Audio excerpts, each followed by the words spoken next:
Kesuksesan di dalam bisnis lebih sering datang kepada orang yang berani bertindak.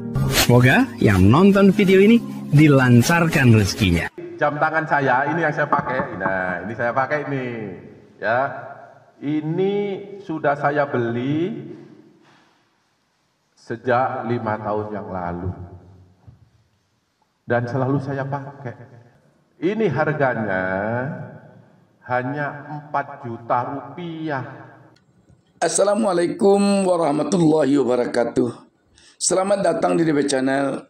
Sobat DB, menarik pertemuan kita pada kali ini karena kita bicara tentang seorang Direktur Penyelidikan Jaksa Agung Muda Tindak Pidana Khusus Abdul Qohar yang mengatakan harga jam tangannya 4 juta rupiah 5 tahun lalu. Itu katanya jam murah. Dia mengatakan harga jam tangannya hanya 4 juta rupiah.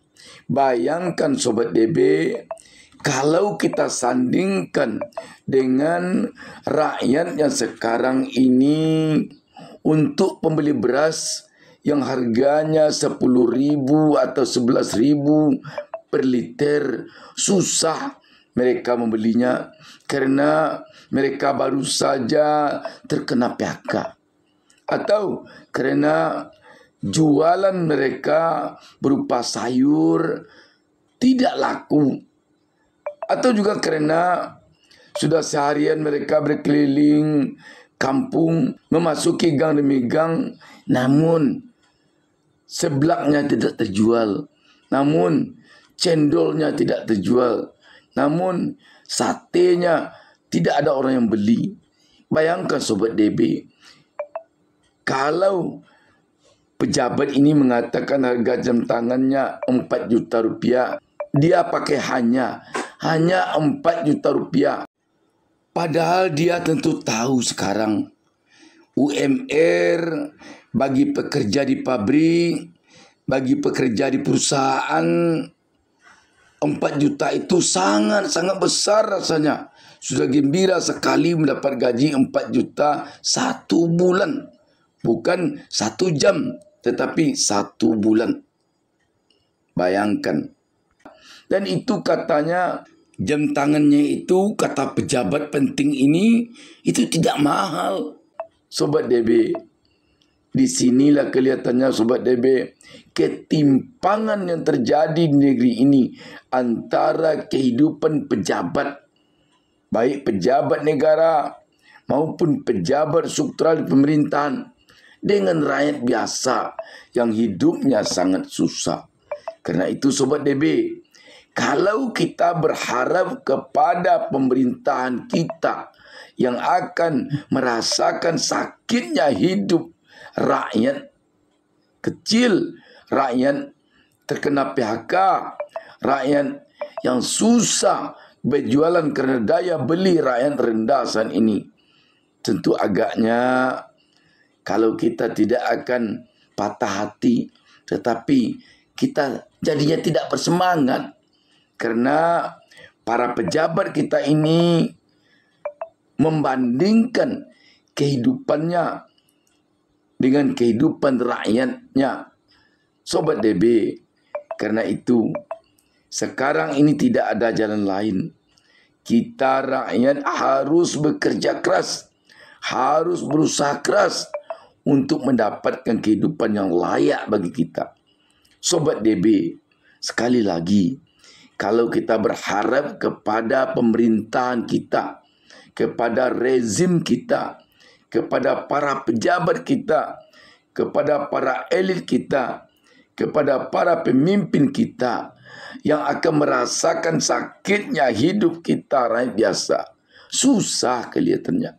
Sebab bagi mereka jam tangan yang harganya mencapai 4 juta rupiah 1 buah jam tangan, baginya murah.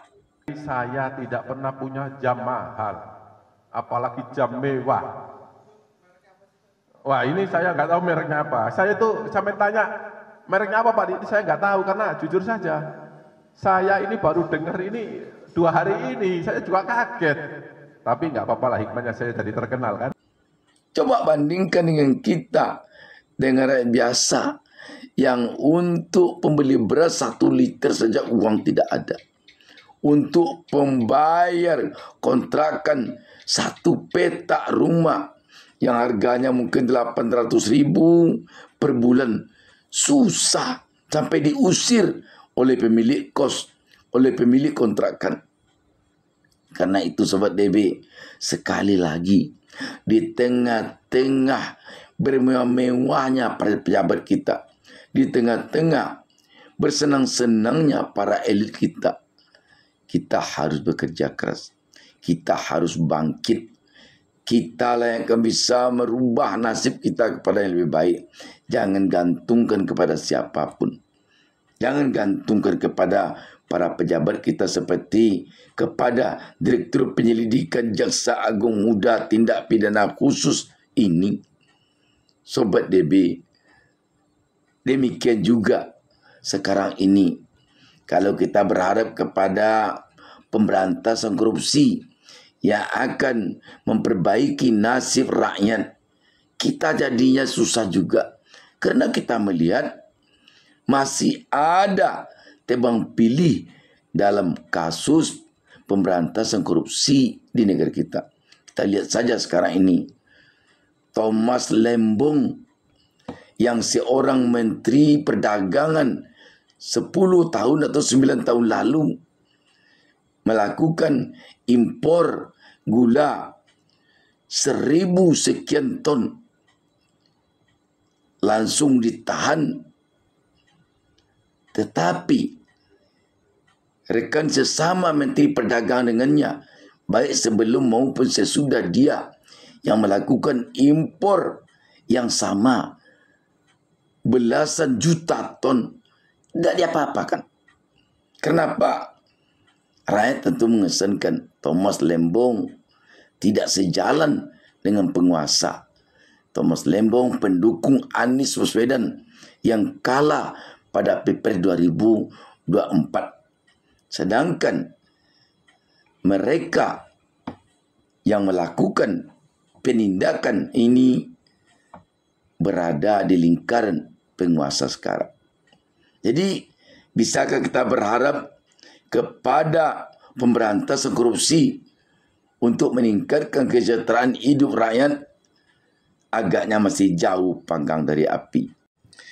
Sekali lagi, kalau kita bicara tentang pemberantasan korupsi, kita terkesan aneh melihat jawaban pejabat ini ketika ditanya wartawan, di mana jam ini Bapak beli? Di pasar, katanya. Apa merek jam Bapak? Saya tidak tahu, katanya. Jam yang dia pakai tidak tahu dia mereknya, padahal dia katanya yang dibelinya di pasar. Kalaulah rakyat biasa sekarang ini yang misalnya tertuduh mencuri jam tangan atau diduga oleh penyidik jam tangan yang dia pakai itu hasil pemberian orang lain, apakah dalam bentuk sogok, dalam bentuk gratifikasi. Ketika ditanya oleh para penyidik, bisakah dia mengatakan, saya bukan mencuri jam tangan ini. Jam tangan ini bukan pemberian orang untuk menyogok saya. Atau jam tangan yang saya pakai ini bukan hasil gratifikasi. Mereknya apa? Saya tidak tahu. Di mana dia beli? Di pasar. Bisakah dia dikatakan tidak mencuri? Tidak mendapatkan jam tangan itu dari hasil sogokan orang lain atau dari hasil gratifikasi. Ketika dia mengatakan merek jam tangan yang di tangannya itu tidak diketahuinya, padahal dia mengaku dia yang membelinya di pasar. Sobat DB, ini adalah gambaran kecil dari suasana situasi pemberantasan korupsi di negeri kita ini.